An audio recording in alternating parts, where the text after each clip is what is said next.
In today's video, we are talking about the K-Swap Fit that I built, why I sold it, why I didn't upload for a year, the pros and cons. Let's roll the intro.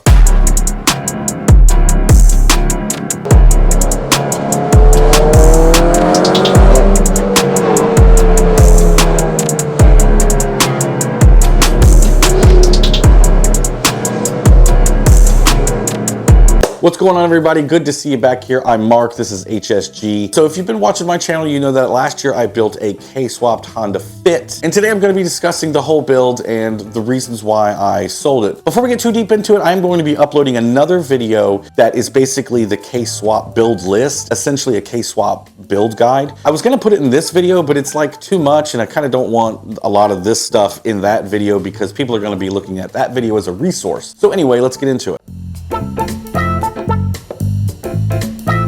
So last week I uploaded the video where I built my FA5 after a whole year, and the main reason that I gave of why I sold my Honda Fit was because every year I build another car to take to the tail of the dragon, see how it does, because my brand and what I like to do is build street cars, and I like to share that with you guys. If you haven't seen that video, after you watch this one, go and watch that one. It's pretty good. It's kind of long, but you'll get through it. It's fine. So when I set out to build the Honda Fit initially, I was actually trying to build an FA5, but I came across a Honda Fit for a great price that I just couldn't pass up. And it's always been a bucket list car. I found it. It was a Honda Fit Sport, an 09 model, manual. It was cheap. And I just jumped on it and I said, well, I guess that's what we're building now. However, the problem was surrounding the K-swap around the Fit, there has always been this gatekeeping mystery about, what exactly do you use and how do you get it to work and what problems are you going to run into. And essentially I set out to try to standardize the swap as well as work with other companies to produce prototype parts to put into the market so that other people could experience the same type of thing if they wanted to K-swap their Honda Fit. And if you don't know, the Honda Fit is very close to the CRZ, so a lot of the stuff kind of switches over. With that being said, the main question that I got more than anything was, why did I not use the K24 A2? And there is a very specific reason that I thought was covered. I actually said it in the video in the original edit, but I actually cut that out because I thought most people that would watch the video would have watched VTech Academy's video explaining why the K24Z platform is the proper platform to choose when swapping a K-series into a Fit. The main reason why you can't really use a K24 A2 is because the block structure is different and it has a completely different crank sensor. With that being said, why does that matter? Well, it's because the Fits and the CRZs are a newer type of technology in the car world. They use something called CAN bus, meaning they're not just using power, ground, and signal,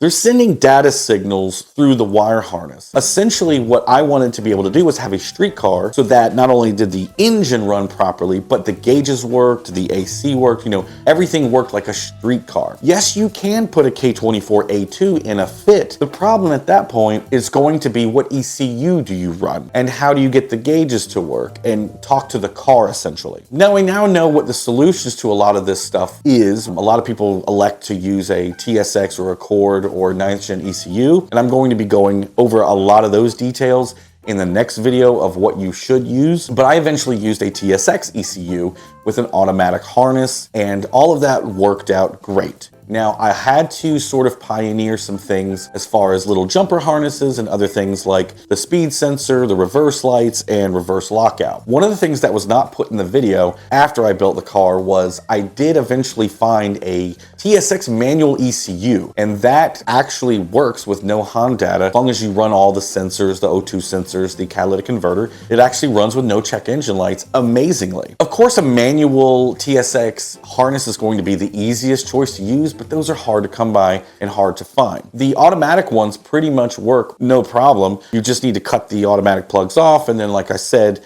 make an extension or jumper for the speed sensor, the reverse lights, and reverse lockout if you're using a 6-speed transmission. One of the other issues facing the Fit K-swap is always been shifter and shifter cables and which cables to use and yada, yada, yada. I used a 9th gen SI transmission, and there have been solutions where people can figure out how to make the 9th gen shifter cables work, even V6 cables. There's all these different combinations, but what I wanted was a plug and play solution that I knew worked. And luckily, I was lucky enough that Hybrid Racing was kind enough to actually send me out a prototype set, and you can now actually get them through Hybrid Racing on their website. They now have them on the site for pre-order. They are a bit expensive, but it's still a solution that is now available, especially if you use their shifter. And what I can tell you is I have shifted other K-swap cars that don't have the Hybrid Racing setup, and they have issues getting in certain gears. It just fights you. It's not smooth.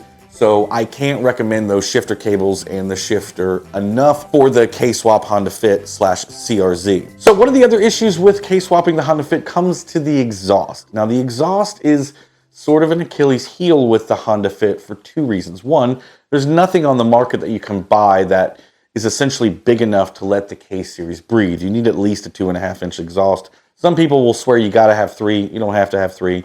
2.5 will do. The other problem is that there's not a ton of room underneath the Fit, causing another issue. So you've got to make it very tight. And in general, the exhausts are very loud because it's kind of a short car, blah, blah, blah, blah, blah. But if you don't care about that stuff, then you're probably fine, or you can weld. The biggest problem is, yes, you basically have to have a custom welded exhaust built for the Fit. The reason why an A2 would also be a problem is if you're running a 4-port head, then you need a custom built 4-port header as well. You can take a K24 A2 and put it on a K24 Z block, meaning Z7 or Z3 block. You can put the 4-port A2 head on the block with some modification, but as far as I know, there's not really much of a header that will fit on the Fit. Now, what I used was a 9th gen / TSX downpipe, which was the single port head, which made things really easy because it fit for the most part. Obviously, from this point on, I had to have a custom exhaust built, which was very expensive. Now, one of the things that I dealt with after the video was put out was this exhaust was very hard to live with. Matt, who made the exhaust, absolutely did an amazing job. It was an absolute work of art, honestly. But the problem is that when you would drive the Fit aggressively or whatever, it would sort of knock around the body. Because like I said, there's not a lot of room for the exhaust. So the option that most people go for when they want to K-swap a Fit is they do a 3-inch oval exhaust or oval piping.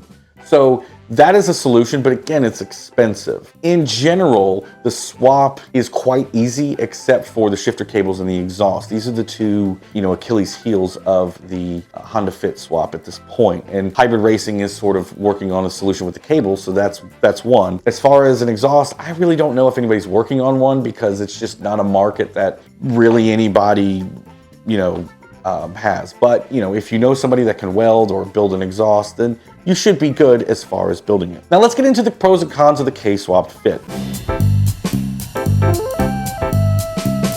Pros overall is one of the easiest swaps that I've ever had to do because the K-Series is a simple package overall. Obviously, among the pros is the fact that once you do get this thing running and driving, it is a blast to drive.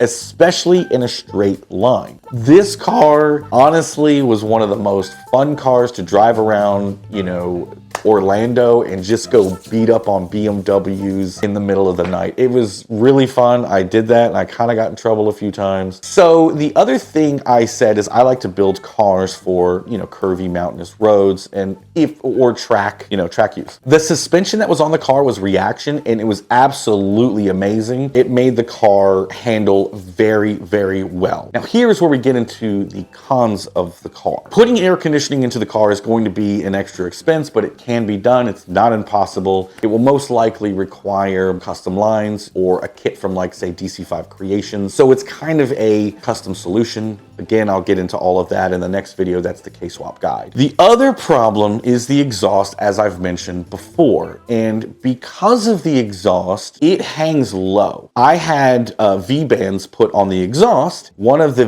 V-band bolts that kind of come off the V-band was hanging 4 inches lower than the side skirt. So I could not get the car low enough to essentially handle the way I needed it to because of the exhaust. I was at a point where the only solution that I felt was to completely rebuild the exhaust, and I already had well over $1,000 into the exhaust. It was expensive. Why did I ultimately sell the car?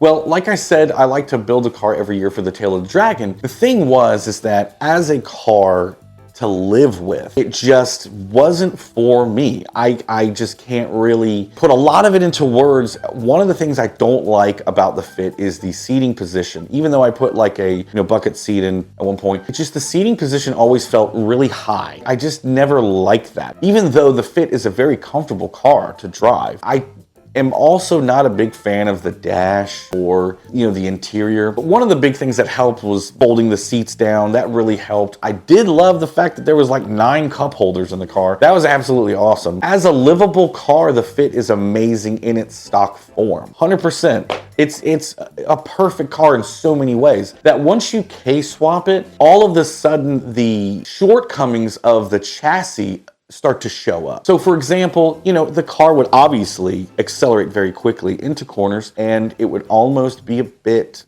dangerous at times because the rear end is so light that it will eventually kind of whip around if you're not careful. So the Fit with a K-swap requires the highest level of driver skill, in my opinion. Do I think I'm a good driver? Yeah, but I don't think I'm the greatest driver. It was a car that honestly, once K-swap in a very curvy situation, felt a bit scary at times, to be 100% honest. And one of the big things about the FA5 that is the reason why I went to the FA5 was the FA5 is such a stable platform that even when the FA5 starts to kind of get out of control a little bit, you can kind of pull it back and control it. It's a predictable car. It's a forgiving car. It's just got something about it. It's designed so well by Honda. Whereas the Fit is a great car and it handles well. I'm not trying to take anything away from it, especially with the fact that the reaction suspension was amazing. The problem, I believe, was because I couldn't get the exhaust low enough, I couldn't get the car low enough to really take advantage of it. At the point in which I sold it was I got a really good offer, and I was at a place where I was a bit frustrated. This is now where we will move into the video of why I've taken a year off to upload. In this time frame, I took a long time to build the Fit and upload it. But for the most part, why did I not upload for a while? Well, to be 100% honest with you, after I had uploaded this video and the Honda Fit video has done very well, it's been received very well. Overall, it was a combination of many things of, it wasn't white, it wasn't an FA5. I needed to spend more money to get the AC going, which is solvable, not a problem. I needed to redo the exhaust if I was really gonna stay with the car and live with it. Overall, I was just kind of ready to move on with it because I had gone through a lot of personal things, and sometimes cars have memories attached to them, and sometimes you're just like, all this does is remind me of another time. To be 100% honest with you, the person who bought it offered me, I gave them a high price and they paid it. I was ready to let it go. And that's mostly because I did want to build an FA5, but at the same time, part of the reason why I didn't upload was because I've been battling burnout for so long. Because I've been doing this for almost 13, 14 years now. I've been in the community a long time, and I've had people get upset at me for no reason, or sometimes the comment section is just vicious for no reason, and it just gets annoying to deal with when you're just trying to live life. I was just happier going back to like a day job, and it's just way simpler. You show up, you do a job, you get paid, you go home, and you live your life. Doing YouTube, sometimes people really sort of overstep their boundaries with, they think they know you, or they think it's okay to just, talk terribly to you. It's wild sometimes. It completely demotivates you when you're trying to, make content, make people happy, entertain people, and people just, want to shit all over you. One of my good friends, Zosh, put a video out not that long ago when he left YouTube, and a lot of what he was saying was dead on the nose of what I've sort of dealt with as well. I didn't really want to make another video sort of mimicking or echoing what he was saying. I was just like, you know what, I'm just going to take my time, and if I feel like coming back, I'm gonna come back. I'm trying to come back to YouTube with a very different attitude and outlook and system in place entirely. And I've been working on that for a while. You know, taking a long time to upload and really get over the burnout factor of it. The problem has always been you become this content machine instead of just making art because you love to do it. And I want to get back to the point where I love to do it. And I'm there right now. So hopefully coming back to this and doing more projects, bringing more information to the community, and just not trying to kill myself as far as uploading content. I do have some content coming up that I think you guys are really gonna dig, because one of the things I realized was you guys don't really care for vlogs, you care for builds. You guys are here for the information in building streetcars. I'm not a guy who, you know, takes it to the top, puts a turbo on and tries to break records. That's not me. And that's great for people that are into that thing. I'm not against anybody that does that. I'm me, this is what I do. I like streetcars and curvy roads. If you're into that, stick along for the ride. The next couple of projects and the next couple of videos should be pretty good. I've already started filming them, so that's good news. With all that being said, that's where I'm gonna wrap the video up. Thank you so much for watching. I hope this was entertaining. Stay tuned for the next upload for the K-Swap Fit Guide video that will be coming soon, and the next Golden Era K-Swap video, which is going to be very interesting. So thank you guys so much for watching. I'll see you in the next one. Peace out.